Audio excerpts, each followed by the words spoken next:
Welcome everybody to another rendition of Delete Laws. Today, we're going to cover a couple things that are going on right now for ways to protect you, ways that you can put this in your wallet, you can carry it with you.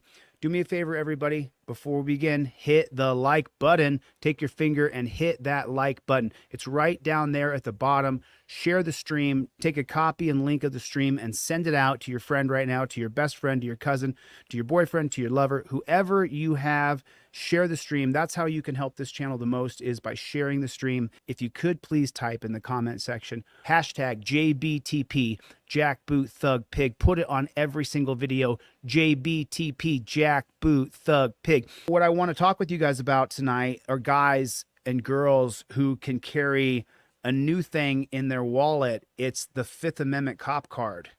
This is coming out right now, and this is an actual credit card. And if you see the numbers over here on the right-hand side, it takes you through a step-by-step tutorial on how to talk to the police when they pull you over. So you immediately, it's called the 5A cop card because you immediately invoke your Fifth Amendment right to remain silent. And then what I do here is I walk you through the entire process. So upon cited or being cited by a cop, you start filming and you state as you're filming, I invoke my Fifth Amendment right. I plead the Fifth. You don't have the right to make me incriminate myself. And the reason why you do that is because the two-pronged factor of the federal government. To file a federal civil rights lawsuit, you have to inform the police officer the reason why your rights are being violated, what rights are being violated. So the moment you spot that copper, you pull your camera out and you start filming, and then you state aloud so that your camera can hear you, I invoke my First Amendment right. So what is your First Amendment right? Your right to be press and your right to speech. That way, if that jackboot thug pig walks up to you and he starts talking about, hey, let me talk, or starts asking you questions, that's over. You have a right to speak and you have a right to record him. So that First Amendment right away, the very first second that that cop pulls you over, you pull out your Fifth Amendment cop card and you say, I invoke my First Amendment right. You say it out loud. And then the second part, the cop approaches and states the alleged infraction or questions you. He could question you and say, do you know why I pulled you over? He could question you and say, hey, why are you going so fast? Hey, where are you heading? It doesn't matter what he says. Notice at the beginning of each one in the yellow, what you do, it says, as filming, you give your legal documents. The way it's going is if you do not do number 2, when that cop approaches you, if you don't have your driver's license, registration, and proof of insurance laminated on a card, ready to go, the chances of you going to jail are very high. So the moment the cop approaches the car, if you're the driver, you give him the legal documents and you say aloud, you already said it when the cop wasn't there, I invoke my First Amendment right, this is a police protest. The second step is to say out loud now to the cop on camera, I invoke my Fifth Amendment right to remain silent. And your Fifth Amendment is unequivocal. It's unequivocal. Cop loses his qualified immunity if he continues to question you. You got to understand this. You know, you guys saw me go through the DUI checkpoint and that jackboot thug pig pulled me over for no reason. What did I do? I immediately took out my trifold and I invoked my Fifth Amendment right. Now you can use a card or you can use the trifold, but you show the cop and you show the camera. I invoke my Fifth Amendment right to remain silent. I just went through a DUI checkpoint, and as you guys saw, I used my trifold.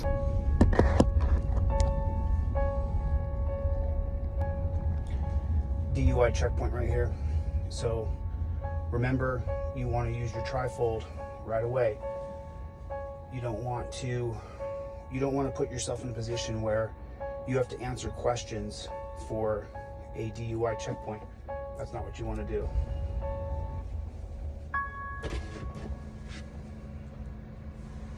Hey, how's it going, sir? I invoke my Fifth Amendment right to remain silent. All right, have a good night. Yep. You put your Fifth Amendment card or your trifold up to the window, you film the card, you film the cop, and you say, I invoke my Fifth Amendment right to remain silent. The fewer words, the better. And now you stand mute. If he questions you, I give these to you in packs of 2. One for you, one for the copper. So that way, if he continues to question you, you then say, you know what? You're violating your qualified immunity. It's right there on the card.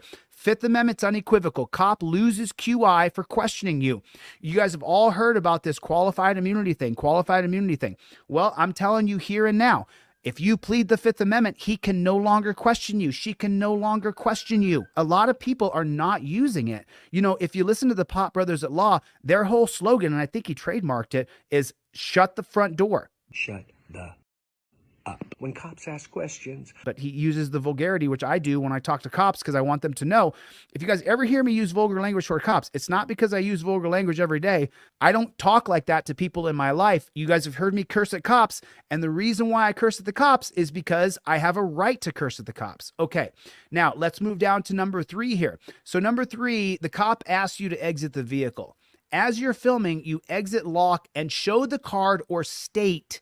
Do you see this right here? This is the reason why I give them to you in packs of 2, because you don't need to speak. You can simply point at the card. It says show card or state. It depends on who you are as a person. Pennsylvania versus Mims says that the police officer has to believe that you're armed and dangerous. The reason why he's forcing you to exit the car is for officer safety. Well, if you could prove on camera that you're not presently armed and dangerous, then you could challenge Pennsylvania versus Mims. You're probably going to get arrested, but you could say, I'm not getting out of the car. I'm on camera. Everybody can see that I'm not armed and dangerous. But now you're probably going to go to jail. However, let me show you the actual holding that Colin just sent over to me real quick here. I want you guys to read this with me. The order to get out of the car issued after respondent was lawfully detained, was reasonable, and thus permissible under the Fourth Amendment, which is another argument in itself. The state preferred justification for such order, the officer's safety. What is entire holding based on? Terry versus Ohio. Without Terry versus Ohio, there is no Pennsylvania versus Mims. It's not about your rights, it's about the cop's safety. And that's the whole problem. And that's how we can challenge Pennsylvania versus Mims. So if you don't want to get out of the car and you can prove on camera, there's no way that jackboot thug pig, a man of reasonable caution, warrant that a man of reasonable caution in the belief that the action taken was appropriate. If you can prove that you're wearing a pair of shorts and a tank top and there's no way that pig can believe you're armed and dangerous, you can challenge it. And you're probably going to go to jail, but you can get it. You can challenge it. Now you understand that the cop has to believe that you're armed and dangerous. He has to believe that you're armed and presently dangerous to him. So then the cop requests to search your vehicle. Nothing illegal in the car. All right, so after I'm done, if I ask to search the vehicle to verify what you're saying is true, you don't mind? Filming, you notice how it always says filming, give consent, then revoke consent by stating, I revoke consent, stop searching. So I want you to say, officer, I revoke consent, and they kind of stop searching your car. United States versus Williams, 2018. Tell them right now, I revoke consent, stop searching my car. Say it out loud, and they have to stop immediately. Say it now. I revoke Consent. consent. Stop searching my car. Stop searching my car. That's it. Rubio. Rubio, that's it. He's revoked consent. He's revoked consent. What's that? I revoke consent of searching my car. That's it. Okay, cool. You have the right to revoke consent. So you guys have heard me talk about United States versus Williams out of the Third Circuit Court, but the actual case holding is Florida versus Gemino in 1991. That is the holding that United States versus Williams in 2008 uses for the jurisprudence to say that you can give consent and then revoke consent. So that's number 4 on your Fifth Amendment cop card. Number 5, the cop says he smells weed. I smell weed in the car and everything, man. Is there anything in here I need to know about? Based on weed, we're going to have to search your car and stuff, man. So I'm just going to be straight with you, give you an opportunity, man. When you're in that pocket, it's when I really smell. Do you got a little bag in your pocket or something? While you're filming, you show the card or state, smell is not probable cause. You can show the card or you can state it out loud. And remember, this is only in states with legal or medicinal. There are some states that don't have legal medicinal or legal recreational. And so while you're filming, you can show the card or state, smell is not probable cause. And this is based on the 2021 case of Commonwealth versus Barr, smell is not probable cause. That's the most on-point case in America right now, is the 2021 case of Commonwealth versus Barr. Meaning that if you inform the copper in a state that has legal or medicinal, and you show the 5A cop card and you say, hey, smell is not probable cause, you can take a look at number 5 copper, the 2021 case of Commonwealth versus Barr, then if he searched your car or arrested you, you would take the arguments that the judges put up in the Commonwealth versus Barr, and that would be your defense. And then right on the bottom here, it says cop says he's calling in a canine.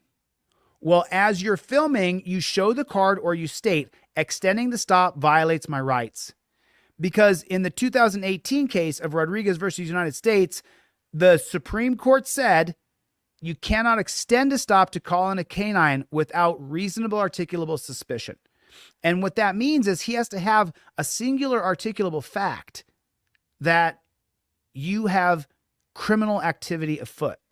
So he can't just extend the stop and search your car. And if he does that, he's going around his qualified immunity and you can sue him because you gave him the card you showed him. You showed it to him.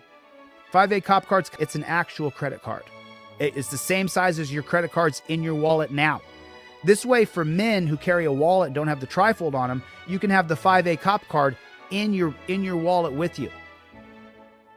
The 5A cop card. So this is super important that you guys understand these things. Go to my website, deletelaws.com, and get the brand new 5A cop card. It comes in 2 versions, the print at home or the physical hard copy cop card, which looks just like a credit card, and my indestructible trifold, and get them both. The 5A cop card has all the exact same information as the trifold. It's just smaller so you can carry it in your wallet or clutch. So get it today and have it in your car.